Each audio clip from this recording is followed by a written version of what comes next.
What's going on? What's going on? It's another edition of the ATL Three Style Live podcast. I am one of your co-hosts, Leo G.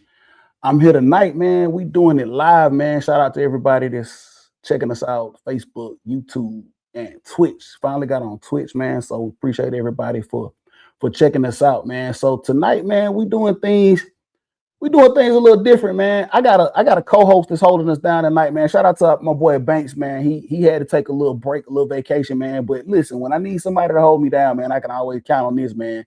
And that's my boy Reg out there, man. My boy Reg McKee, man. President McKee, man. My footy mob, man. My capo extraordinaire, man. My soccer Yeah. go-to, man. What up, Reg? What's going on, man? Always glad to be here, man. Thanks for having me. Hey man, listen, we appreciate you, man, stopping through, man, and sharing some of your knowledge with the sports, man, and your love for ATL, man, and just your presence, man. It's always great to have you on the show, man. Before we get into the show, man, let's do a little business, man. As always, man, we got to shout out, what I'm saying, our partners. We got to shout out our boy over there at Eastlands Woodworking, man. Our boy Phil doing good work, man. Y'all hit him up. If y'all out there, man, hit that QR code, man. Go to his SD shop, man.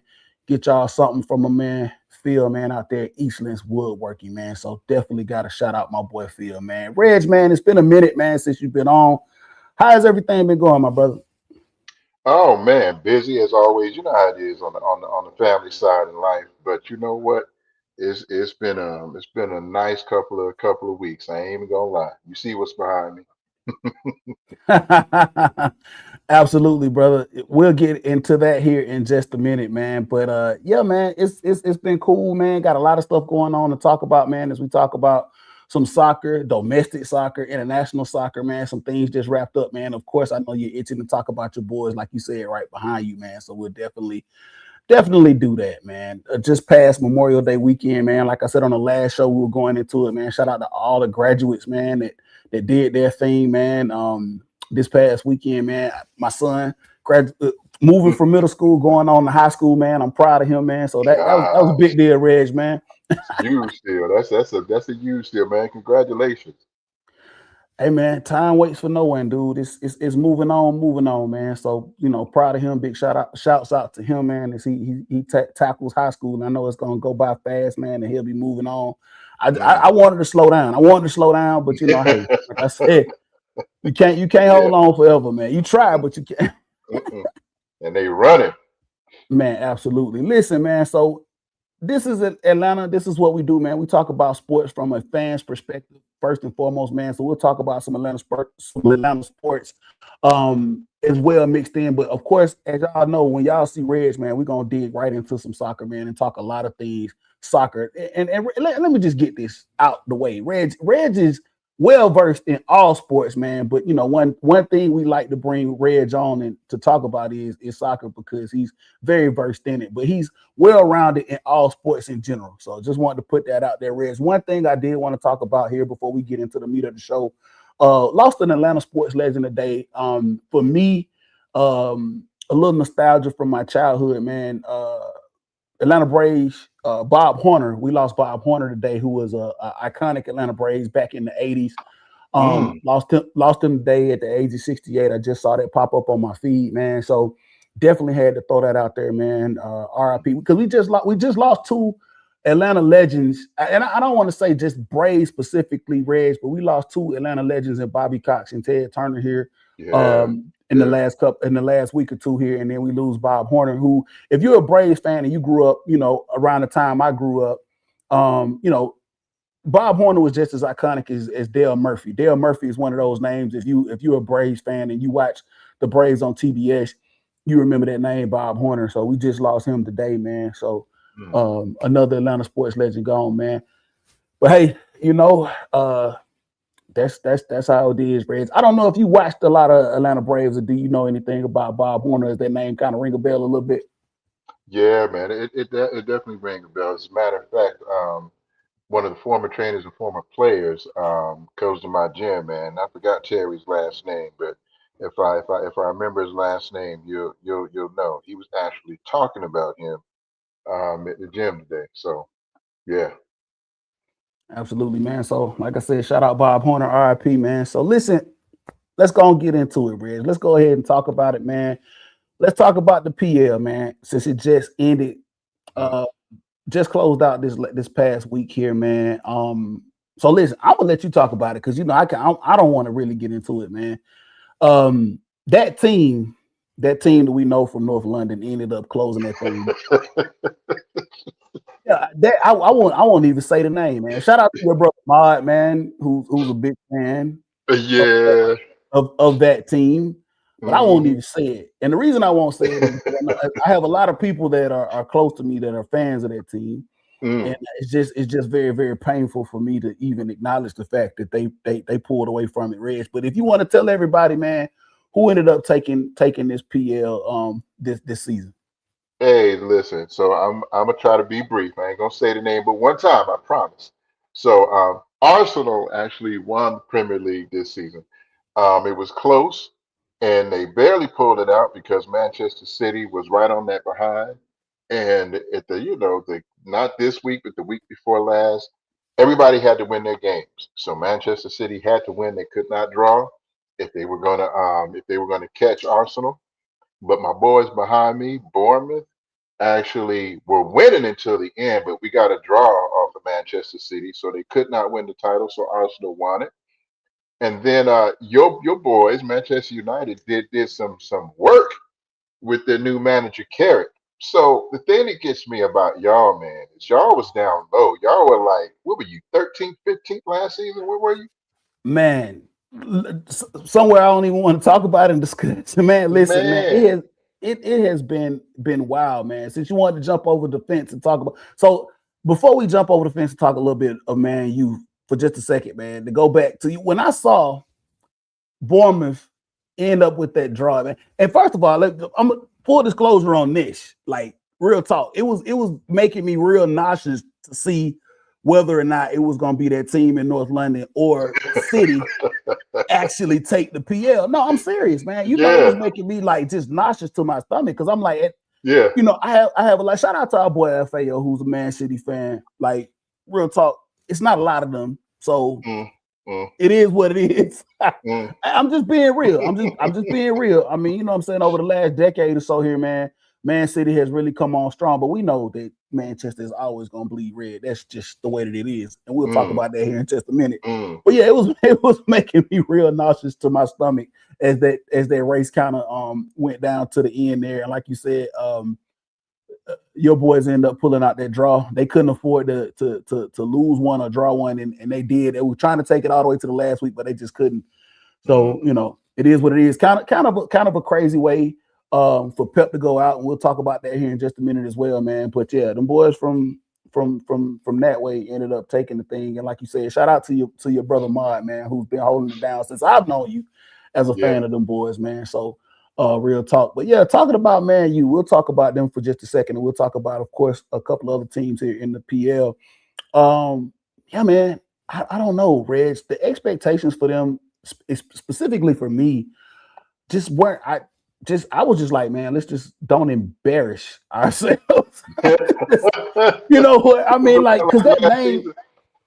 dude, that name resonates in international soccer circles, and it's like over the last Hmm. couple of years, man, we just haven't been able to get it together, man. We've had some top tier talent. And just from a managerial standpoint, man, it just wasn't there. I mean, we saw us go through kind of some ups and downs, man. You know, just from Jose to Ole to that character that they brought in from from the Portuguese league. He was a hot mess. Yeah, man. And now leading up into somebody that was very familiar with the organization, taking over, man, and just doing some great things, man. Like, listen, I'm glad to see where the club ended up. I mean, always as a PL fan, and you can probably add some more to this, Reg, with your team, man. You want to see your team finish as high as they can, especially when you talk about the PL and when you talk about Europe, and the Hmm. implications when it comes to the Champions League and Europa as well, because I think you guys qualified for Europa. So you always want to see, your teams finish as high as they can. Am I right, Reg? Yeah, that's true. That's true. You want to see them go as high as they can because it means a lot. It means a lot, not in terms of, and not just in terms of money, because the higher you end up on the table, you also get more money at the end of the season. But more importantly, what we want to see is we want to see these teams qualify for Europe, And so it was the top five this year that qualified for Champions League, and that's the top teams from every league play each other to see who's the best in Europe. And it was amazing to see that Manchester United went from where they were all the way up to third with all these managers, and y'all qualified easily for Champions League. So that was impressive, man. And they turned it on, man. They turned it on and did some things. Like I said, man, even I think earlier in this season, being so low in the table, and then I was like, okay, I don't know, what we're doing or how this is going to end up. And then he ended up sacking the manager and bringing in Carrick, like I said, who played for this organization, man, and who actually stepped in as interim before in a capacity when we let go of Ole. And he just brought it on, man. I think we always talk about this new manager bump, man, when it happens, whether it's in season or after the season ends, right? But Right. that bump just carried on, and with some of the talent that they had, man, you knew you couldn't keep them middle of the pack. You knew that somebody had to come in and kind of just push them in the right direction, and he kind of did, man. And the season ended up being, crazy. Like you said, top five teams end up advancing. We ended up finishing third. Could we have gotten into that dance earlier to maybe push for the top spot? I don't know. But it was promising to see where they ended up. Like I said, at 3 and moving forward with Carrick, I think they just gave him, if not have already given him, but they will be giving him a long-term deal to be the man there at Man U. I'm satisfied with how they ended up, man. So, we're gonna see how that keeps pushing. So just to close out the top five ended up being that team in North London, who I will not name, Man City, Man U, Aston Villa, and of course Liverpool. Liverpool rounds out the top five. Bournemouth comes in sixth place. Reggie, I know you're ecstatic or are ecstatic about Bournemouth coming in sixth place. I think you guys already had, if I'm not mistaken. Did you already have a Europa bid? How did that work? Because I didn't. So how did that all work or transpire toward the end of the season?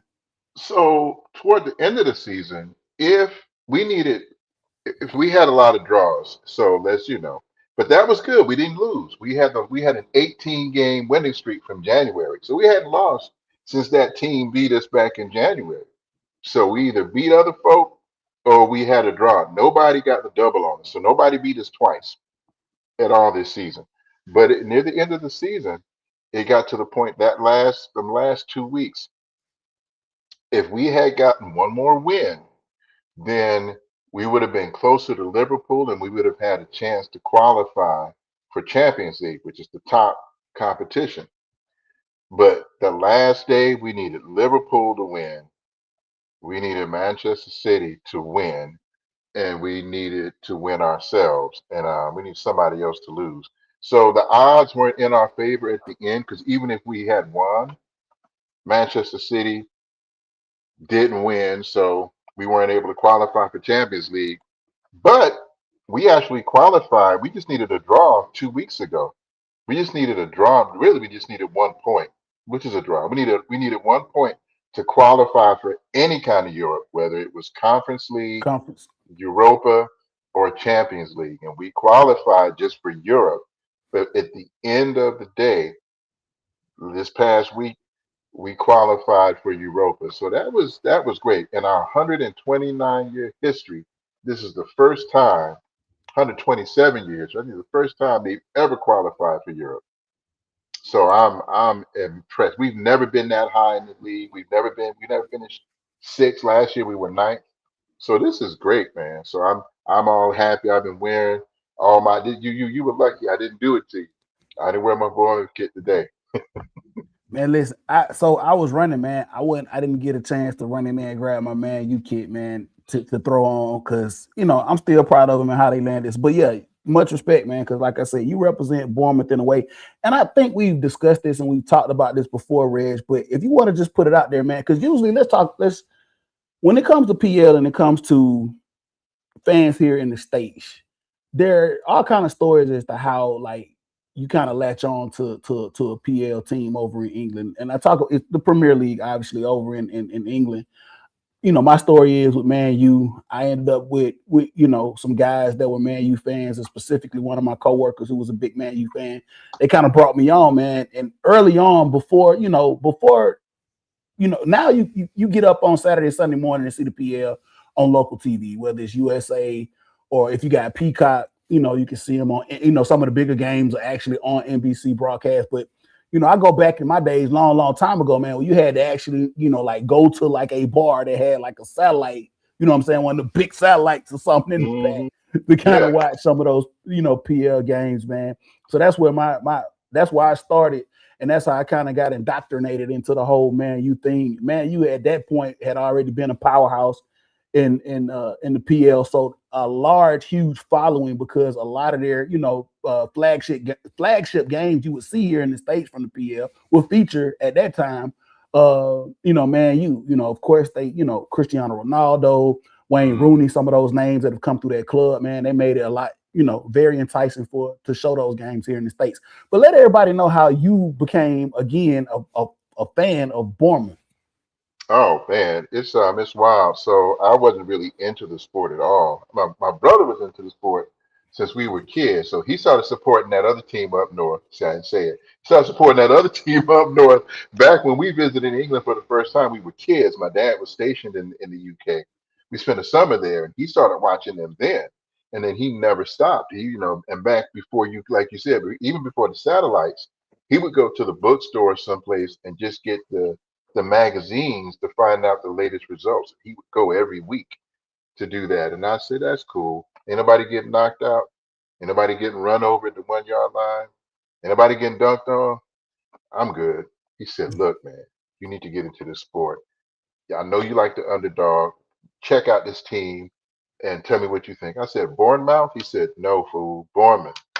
I said, okay, whatever. So he said he sent me this documentary to watch, man, and it just talked about this team, man. The stadium is only 11,000 seater, only seats 11,000 people. They were doing so bad at one point, they almost got liquidated, not relegated. They almost got wiped off the map because they just couldn't afford to stay up anymore. People were taking money in buckets and stuff to pay the bills and to pay the salaries. So that's where they were. And then there was just once I started watching, I watched a documentary, man, and then I saw they got promoted to the Premier League, which is the top league. And this time 10, 12 years ago, they were down in League One or League Two. They weren't even, nobody even thought about them. They're just a little team. And man, they've grown exponentially. So I'm just impressed with them, man. If I wasn't a Bournemouth fan, I don't know what team I would support, man. I don't know. Look at this. I don't know who I would support, but this team does it, man. They fight, man. Everybody talks about them. Well, they talked about them, but now we getting everybody. So I love it.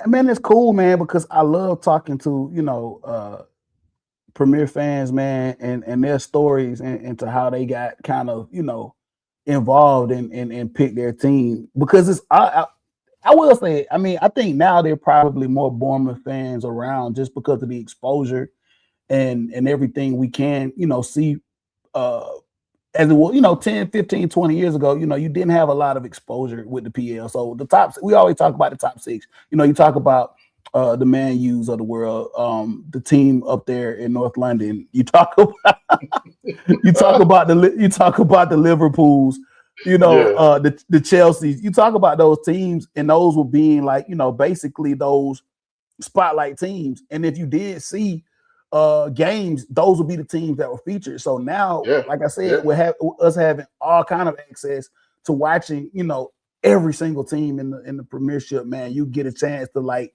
say, hey, man, I'm gonna stake my claim with these guys here, man. So like when I find somebody that's, for example, an Austin Villa fan or a West Ham fan, man, it's always interesting to kind of hear their story about how they came along, because none of us, if you lived in the States, man, none of us grew up in these cities, or how Mhm. they do over there. So it has to be some type of story that you kind of latched on to in order to be able to become a fan of those teams, man. So that's like you said, Reg, man, came in. A lot of people don't come in with underdogs, man, but you did, man, and you rolling with them, and you're seeing some of the success now as they, like I said, they're doing their thing, creeping up there, finishing number 6 with the PL, man. So listen, got to talk a little bit of man you right now for just a second here. Look at him. So so listen, you know, Bruno Fernandez. Let's talk Bruno Fernandez for just a little bit, man. Ends up Mm, being the PL player of the year. So ends up with the assist record, man. I mm, remember when we brought him on, man, over the Man U, like, dude, I couldn't be more happy for the guy, man. mm. Ending up with this record, man, and doing the things that he's done with basically for the last several years that he's been there. He's kind of put the team on their back when you say on his back, Reg. When you say, man, I mean, Yeah, just because it's been yeah. rough these last couple of years, man. But he's been out there doing his thing, and he kind of put the team on his back, man. Like I said, shout out to him for being the player of the year and also taking the assist record with a total of 21 this season, which is no small feat if you No, and he watch, did that professional soccer. consistently. He's consistent with it Yes, too. yes. Every week, man, he was out there, going at it and doing this thing, right, man. This is no small feat, man, for especially for a league like, the PL. Mm. I'll So say this, man. I'll say this. If there are some people, I don't care what team they play on, you just respect them. You know, he's one of those players who I don't care.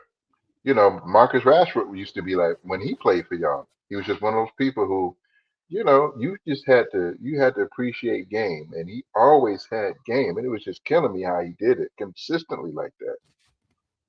another underrated player, man, that came through. Like I feel like he was a very top tier talent. Like you said, Rashford, man. I thought that he was, you know, he was one of those guys that came up through the organization. I just felt like, man, he was on that cusp, man, but just could never jump over, man. And but like you said, you had to respect him, and he came up in some big moments for Man U as well, man, in his tenure there, man. So yeah, man, big ups to Bruno Fernandez, man, and what he did with Man U, man. And like I said, new guy in town with Michael Carrick. So I'm happy to see where this thing will end up next year, moving forward, man. Especially being in Champions League, and I think Reggie, you'll be real excited about slumming it over there in Eastern Europe, man, through Europa, trying to fight your way, That's gonna be a trying to hot fight mess. the way that no, dude. And several years ago, man, I remember watching Man U won Europa several years ago. Now I can't actually remember when it was. I know Pogba was there and Jose was the man. But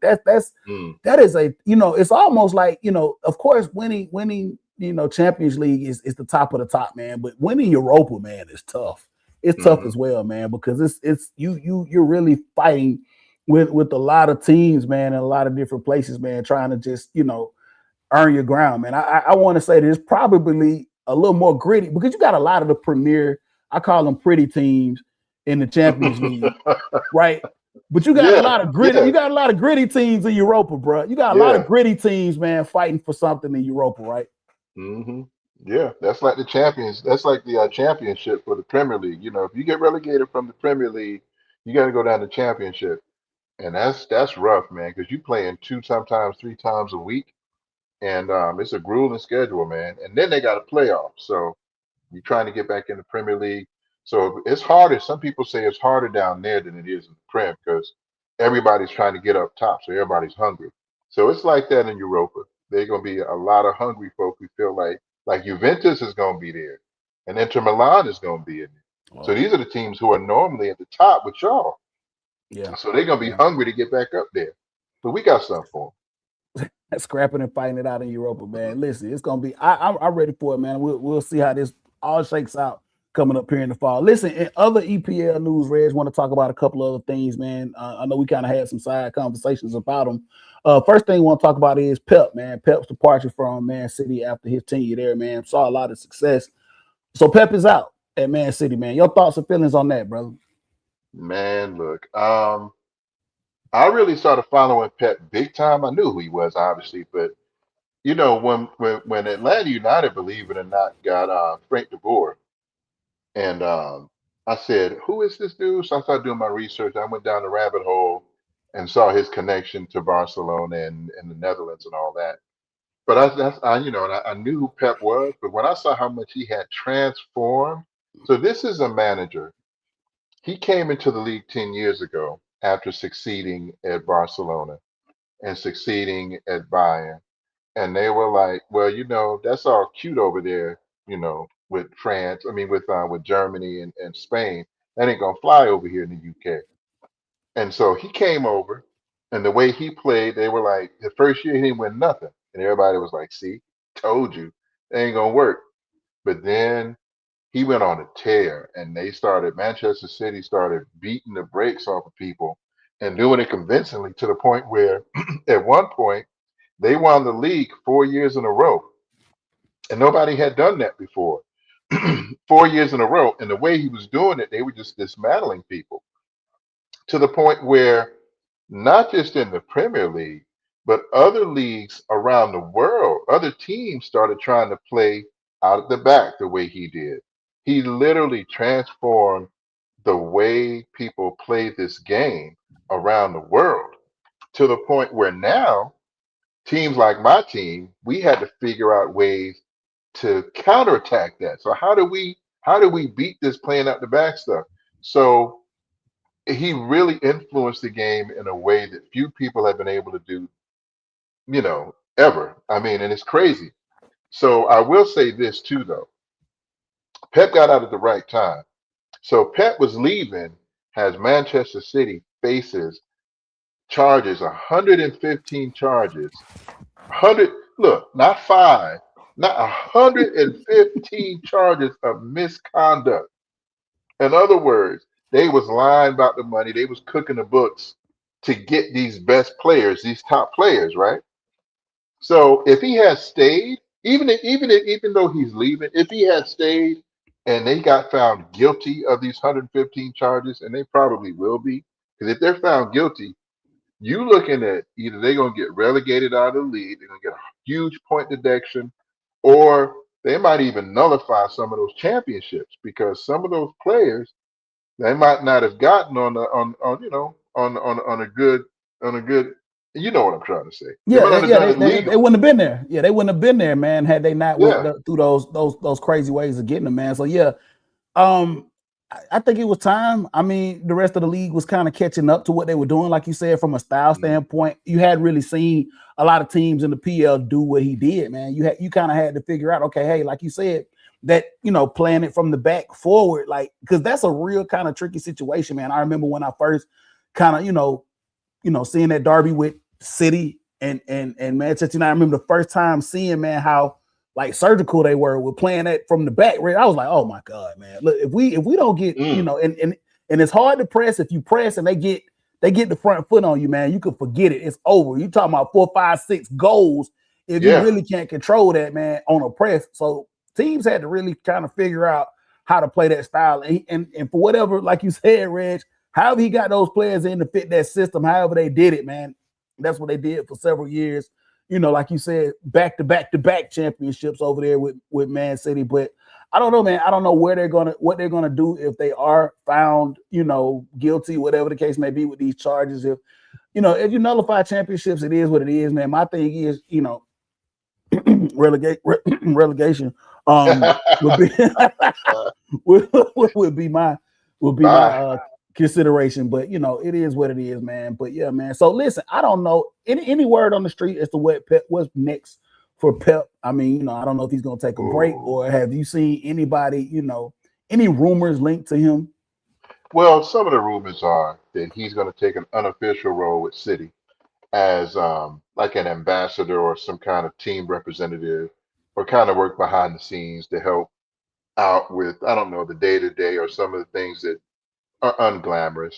He might be helping with things like that in the background.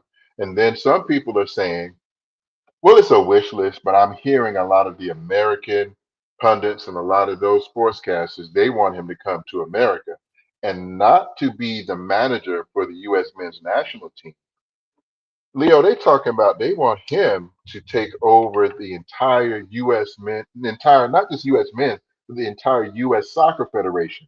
They want him to be over that because he has such a background in Spain. So with Barcelona and La Masia and everything that he did and learned in Spain because of their training system, the way they start kids at 5, 6, 7, 8 years old, and also the pay to play system in America is really backwards compared to the rest of the world.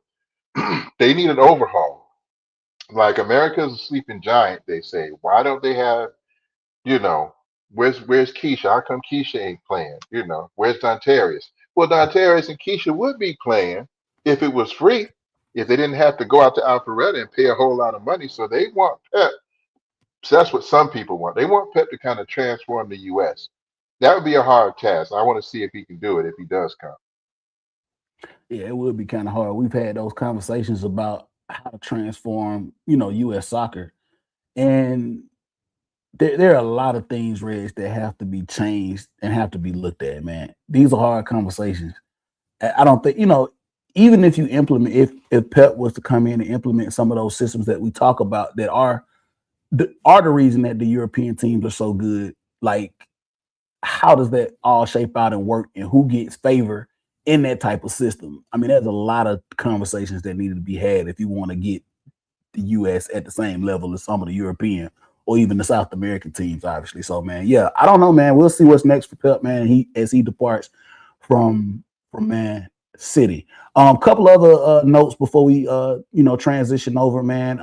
Over at old Liverpool, there over at Anfield, man. Mo Salah saw his last appearance with Liverpool, man. Obviously, man, a couple of rumors around with him possibly being linked to Saudi, which I can see that Mm-hmm. on many levels, So Mm-hmm. so Mo Salah, who was one of the big names, over there at Liverpool, man, he kind of exit out, man, as well. Your thoughts on Mo, man, because he had a big impact, man, over the last couple of years, with some of the success that they had over there at Liverpool, man. Yeah, man. Mo Salah, man, he was that dude. He was one of those another one of those players, man. You just had to respect. He gave everybody grief. Us, everybody. He gave everybody grief. He's one of those great players, man. And it's unfortunate because it's almost like boxing. You can see people slow down a little bit, and he didn't have the greatest season. He wasn't as fast as he used to be. He could still score every now and then, but he wasn't as prolific as he used to be. But he helped them win the Champions League. He helped them win the league. He's always been one of those people with an engine that doesn't stop. He just keeps running. And I think, So man, for the most yeah. part, man, Reg, and you could probably echo this. I think when Klopp was there, man, he got the best out of him, man. I think Hmm. Klopp actually found a way to, put him in position to be that guy when he was Hmm. there in that uniform, man. I think that had a lot to do with Klopp. Yeah, they really pushed each other too, because I know they got into it a couple of times, but that's because they both wanted the same thing. They both wanted to win. How they went about winning, that's what I guess that was the friction. But yeah, man, he's gonna be missed. Yeah, man. So yeah, we'll see him go over to the abyss that is the Saudi League, man. Reg, a lot of these play, we started to talk about the transition, some of these players to get long in the tooth, playing at a high level in some of the biggest stages in Europe, the Premier League, the Bundesliga, La Liga. And then where did they go next? I mean, obviously, we'll kind of segue this into the MLS here and talk a little MLS here in just a second. One name comes to mind, and I'll bring him up shortly. But it used to be, I think, the Chinese Super League was where a lot of players just went to disappear. Now it seems to be Saudi. And now we are in this fight where, hey, the MLS is trying to come to the forefront. We want the best players in their prime, not just, what I'm saying, after they're done playing in the big show. We want them in Right. their prime. I mean, obviously, by Messi coming over here, he's made it a point to say, hey, this is a top tier league. And this is where a destination where a lot of people should be coming here over the next several years. But the Saudi League, man, they have, of course, obviously, they have money just to pay everybody. But at the same time, man, I just feel like that's where, for lack of a better term, talent goes to like literally die. Because I haven't heard Mhm. anything from Ronaldo and several other talented players since Yeah. they've made that transition over to Saudi. Man, it's just they go there and that's it, man. You don't hear from They them. want that last payday. They want that last payday before they retire. And what got me is that I was surprised that Ivan Toney made the UK's national team. I'm like, Ivan Toney? But It's really just the money. The league is not the top league. They just each team's got a top player, and that's about it.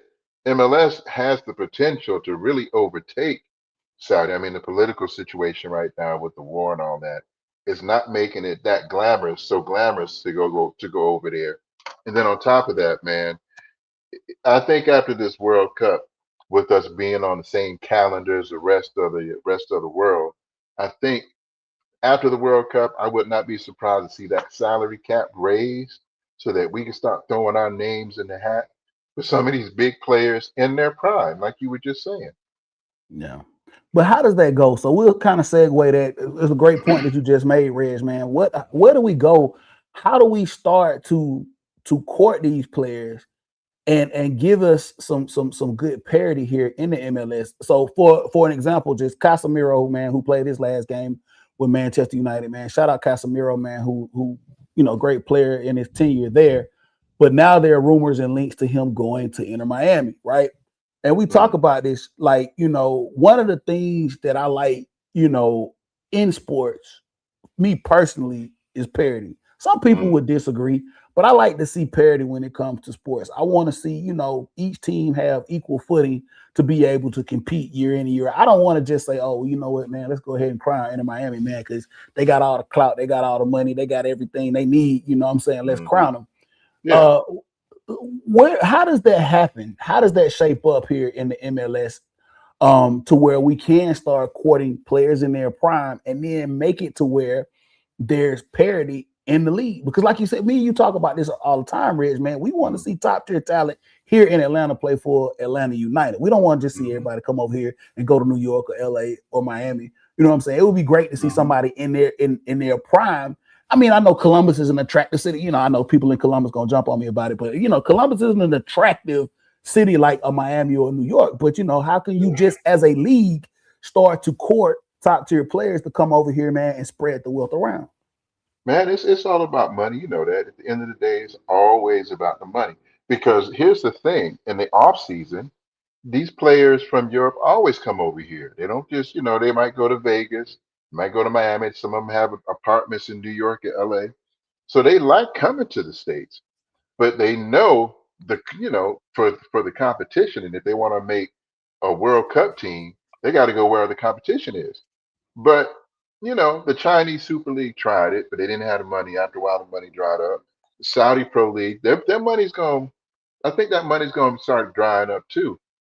The only way we can do it, man, we just because people love the cities, they love visiting. They just want to play the top. And I think if we start raising the salary cap, because quiet as it's kept, man, these are the leagues, man. I don't care if it's the Premier League, La Liga, Bundesliga.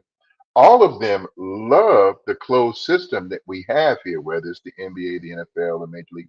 They love the fact that they ain't got to worry about relegation. They love that because it saves them money. And they tried to do a salary cap in the UK, but they didn't work.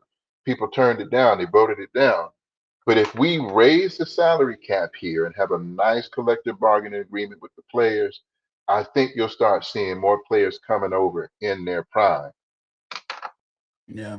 And there's another conversation to be had about, a lot of the, I guess, quote unquote soccer purists and how they feel about relegation and how they would have to look and view the game in a different way. I tell people all the time, man, that it's just the system is not kind of built here in the States, ground up like it has been for years over in Europe. So you would have to get more of an Americanized version like we have with the MLS to mirror, something like the NBA or the NFL, man, in order for it to hold. So, like you said, Reg, man, I guess eventually, man, we'll get to that point. I'm hoping sooner than later, man. I would love to see top tier prime talent come over here and compete. Like I said, man, a lot of, but my thing is just to make sure that we kind of spread the wealth, man. I don't want to see players go into these pockets where, they're in LA, they're in Miami, they're in New York.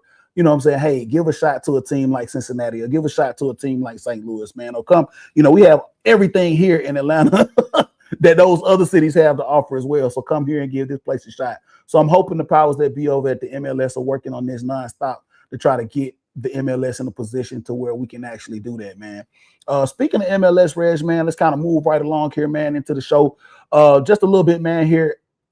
first half, MLS is done as we move into the World Cup break, man. Oh, Coming up, Atlanta United, man, it has been extremely hard and extremely rough to even talk about or find any bright spots with Atlanta United. Of course, obviously we are fans, but I think in my since the inception of the team and since I've been watching them, man, this has been the hardest to watch, man. And to hear Tata say, man, if he didn't have the connection to this team like he did, that he probably would have got the boot, you know what I'm saying, several games ago. This has been hard to watch. There has been no bright spot at all, in my personal opinion, from the defense to the midfield to just there's nothing. I mean, you used to be excited about, say, it was one thing that you knew that you were going to see some type of excitement from Atlanta United. You were going to see guys that were going to come out and give 100. You were going to see guys that can play and fly. Great crosses when we got into the attacking third. Guys that just, did whatever they could, man, to get the ball into the net. Shout out my boy Derrico. But we just not have, and we've experimented with different lineups, different people, man. Marunchuk here, bringing this guy over here, putting Sabo on the bench, bringing him off the bench. It just has not worked, Rich. It just has not worked. it's hard, man. I'm gonna tell you like this. One of the drawbacks to MLS is the lack of access. We don't have the access to the transfer window that the other leagues do because of the quality of the league. We should be able to. So Bournemouth got a guy, Ryan from Brazil, and Ryan was a great player. Nobody had heard of him. Most people didn't know who he was. He came over to play with Bournemouth, and everybody's like, "Oh, this guy's a beast." It would have been nice if Atlanta United had been able to throw their name in the pot and say, "Hey, before you go to the Premier League, come here, raise your stock, help us win, and then you can go." We can't, and I think the frustrating thing for managers like Tata is they don't have the access. They can't just bring in the players that they need when they need them. So you have to be a kind of manager who can just make people better. Atlanta right now, man, and I'm putting on. I always have to step out of my fandom when it comes to Atlanta United because I have to think the broader picture, which means when Andoni Iraola came over to Bournemouth, the first 9 games they didn't win. They had 3 draws and 6 losses, and they had to learn his system. And you had to have patience. Now, people were not happy, and some people, including me, wanted dude gone. However, they are used to having to be patient to let these managers and these teams come together, let them gel. Atlanta United's been suffering for so long that not a lot of people have that kind of patience because you don't go from winning the U.S. Open Cup, winning the Campeones, winning the MLS Championship to being down at the bottom. It's unreal. So people don't have that patience. I'm trying to step out of myself and say, okay, Tata didn't pick this team. Tata didn't pick these players. Tata inherited whatever mess that was here, including the mentality. He inherited that mess. So I'm actually giving him till next season. To me, this season is a wash. I'm not even worried about this season anymore. I just don't like us getting embarrassed. As far as I'm concerned, Leo, man, next season, hopefully in this June transfer window and after the World Cup, Tata will start to get some of the players that he needs, and he can start to get people who can kind of grasp how he wants to play. You see, now I will say this: I see some of the pressing. That's looking good, but that's it. Yeah. I mean, I'm kind of with you, Reg, at this point, from a fan standpoint, especially from an Atlanta. Listen, as a fan of Atlanta sports, you got to sometimes have the patience of Job, man, with these sports teams. Oh, Obviously, I'm kind of built a little different when it comes to my fandom, when it comes to watching these teams here in Atlanta. Some not so much that don't follow all of the Atlanta teams. But, like you said, when you got used to a certain uh certain, I guess, I don't know, thing with Atlanta. Like, they gave us so much success early on. So now you get into a Mm, point where it's going to be like, okay, this is going to be a test. This is going to be a test. And this is, as a fan, this is where you don't bail. This is where you hold on. And this is where you have to have patience and see this thing through. I think that Tata does have, um, the know-how and the knowledge to get this thing turned around. But like you said, Reggie, it's the resources.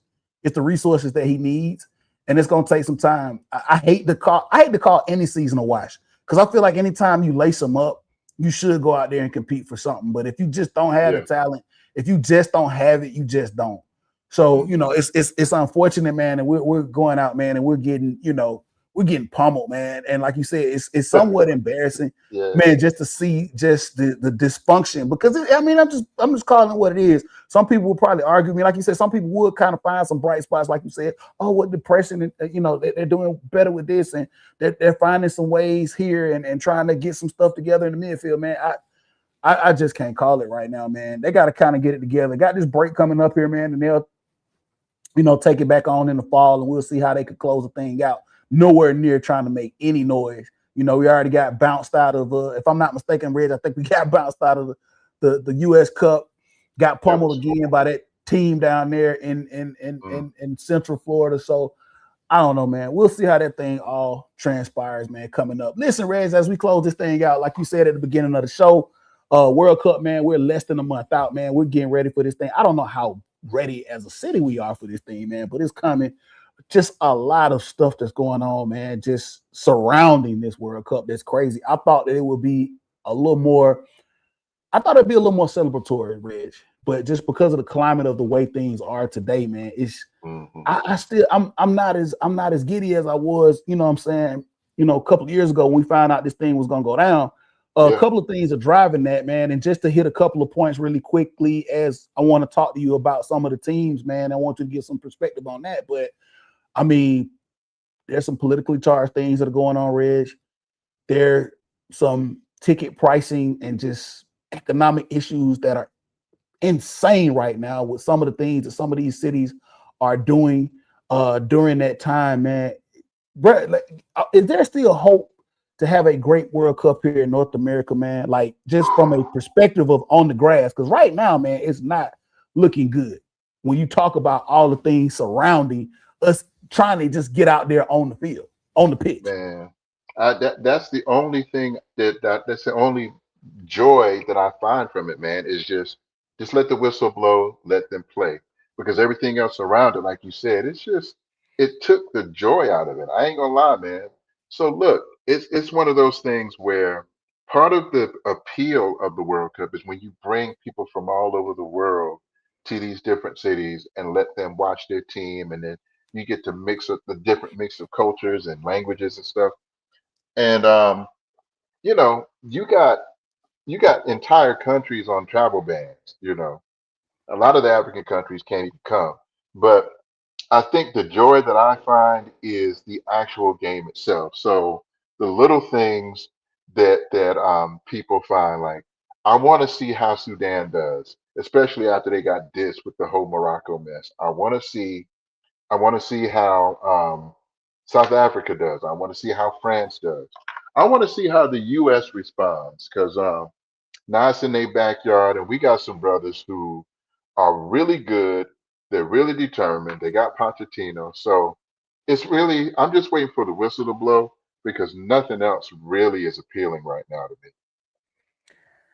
Man, listen, I'm ready for the whistle to blow as well, Reg. Man, I mean, obviously these ticket prices they won't let us be great. Just Mm-mm. the debacle that we talked about with Rocks up in the New York, New Jersey area, that won't let us be great, man. Shout out to Atlanta though, man, for still holding on and doing the right thing, man. As far as like just from a logistic standpoint, Yeah, with doing right by some of the fans, even though I'm still hearing things that aren't quite right when it comes to some of the amenities like the hotel prices. There are some crazy things associated with it. But hopefully, man, like I said, we can get to it. We can lace them up, and we can get out there, man, and get through it, man, and enjoy it, man, and embrace it. That's what I'm looking most forward to, is to just see it and embrace it, man, and to just be there. I don't know if I actually be able to set foot in the stadium to see a game, man. But listen, I'm gonna fire it up, man. I'm gonna be in front of the TV. Me and my wife joke, Reg. They had Fox, I think they had like, I don't know if you saw this, but they had like a position open for somebody that they needed. I saw that. Some people that could watch like every game, like they were gonna put them in like a little box, right? And yeah, man, and watch every game of the World Cup, man. And my wife was like, "Man, you need to sign up for that." I was like, "Man, if I could, I would." But obviously, the juice wasn't worth the squeeze. But no, look here, man. You got a good woman. That see, if I had said that, I'd have got a look. I love my wife, but look, and she is a good woman. But when it comes to something like that, she'd have been like, "You better not sign up." I mean, like I said, hey, if the juice would have been worth the squeeze, we were talking some major bucks. Like, hey, man, sign me up, man. We'll do what we make it do.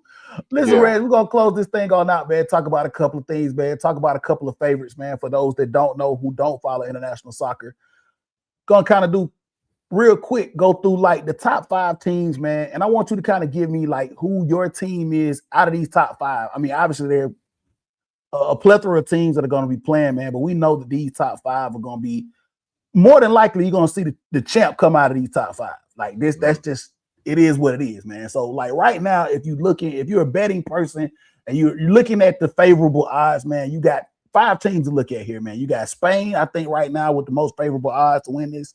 France, England, them Samba boys out of Brazil, and then you got the Argentinians, man. Reds, out of those 5, man, who are you looking at specifically and why? Oh, look, I'm gonna go with France, who won it in 2018, mainly because they got the depth, man. They can play their second team and contest for the championship. They can actually probably win the World Cup with their second team. That's how much depth they got, and they got a lot of talent, man. They got a lot of speed. They have a lot of tact. They're more tactically sound. Back in the day, France used to kind of depend on one player. It might be Mbappe or Pogba or Zidane, but now you got a whole lot of players to kind of help him out. So it's not just one person. You got a lot of people to worry about. I'm also looking at, of course, Spain, because Spain, you got to worry about Lamine Yamal, this young boy, this youngling out there just balling out of control. But he has a lot of people behind him too. So right now, man, I see France, I see Spain, the UK. If they get their chemistry together, the UK is probably just as talented, if not more so, than the other teams than Spain or France.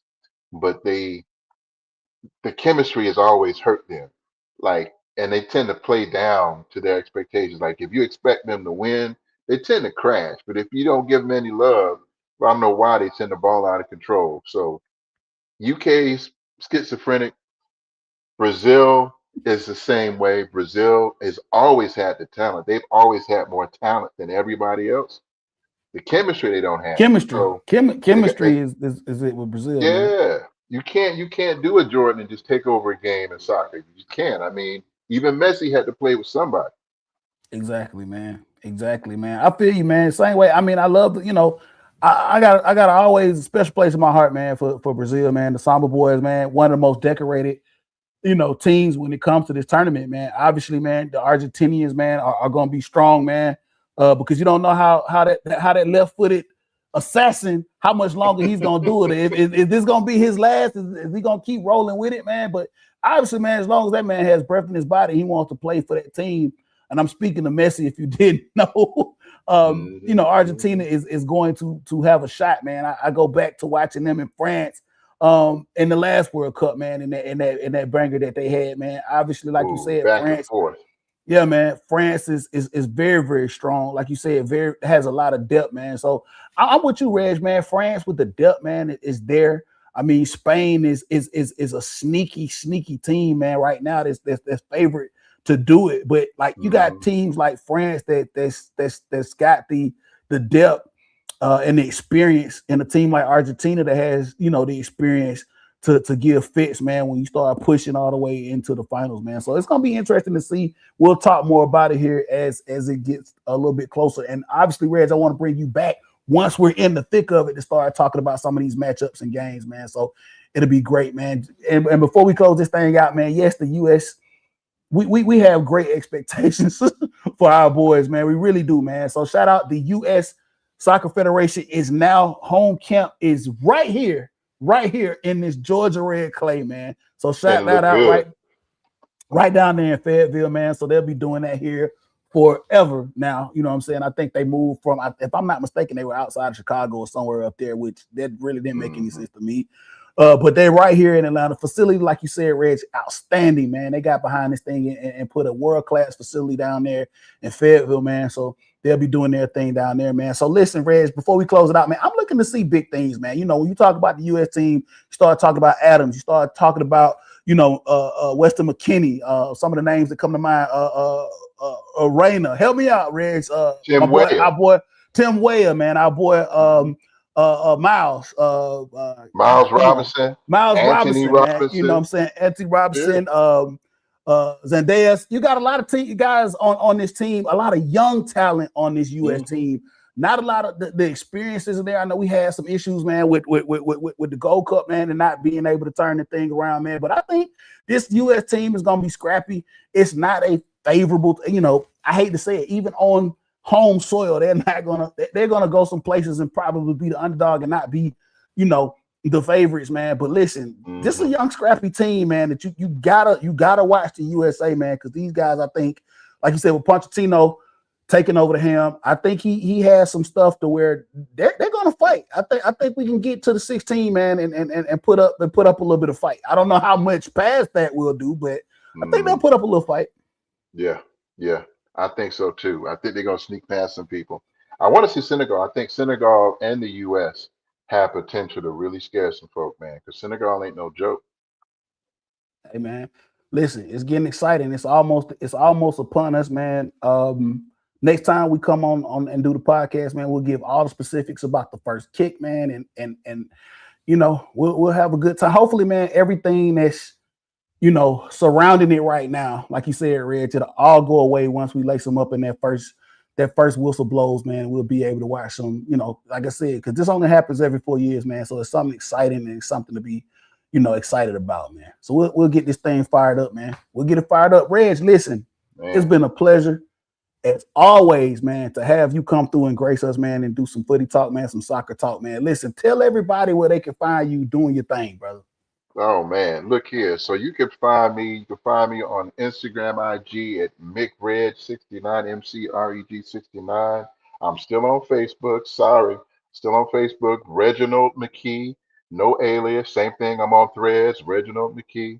I am on X still as that other place. I'm still on there as McReg69 as well. So holler at your boy. Absolutely, man. Thank you, Reds, again for coming through, man. Shout out to everybody that's been following us tonight, man, on Facebook. Yes, still a few of us out there on Facebook, man, YouTube and Twitch. Shout out our boy Ray Sean over there on Twitch, man, that's watching us now, man, and checking us out. We'll get at you, Ray, man. So we appreciate you, dog, man. Listen, you can follow us all if you're still there, and I will be remiss if I didn't shout out our girl Zio as well, man. So. For real, man. Shout out Ray and Zio, man, for checking us out over there on Twitch, man. Listen, you can always check us out on all of our social media platforms, man. You know, if you're on, what you call that thing, Reg? I don't know what to call it, X now, Twitter, whatever. If you're over there, gotta get a little more active over there. We'll jump over there and do it a little bit, man. Instagram and like you said, Facebook, man. So follow us on all those platforms, man. Listen, it's been another great edition of the show, Reg. You know what? You are always welcome to come back, man, and chop it up with us anytime you want to, man. So we appreciate that, man. Shout out Footy Mob. Shout out Footy Mob as well, man. Always shouting out the Footy Mob crew over there, man, doing their thing, man, supporting Atlanta United, man. Listen, this has been another edition of the ATL 3 Style Live Podcast.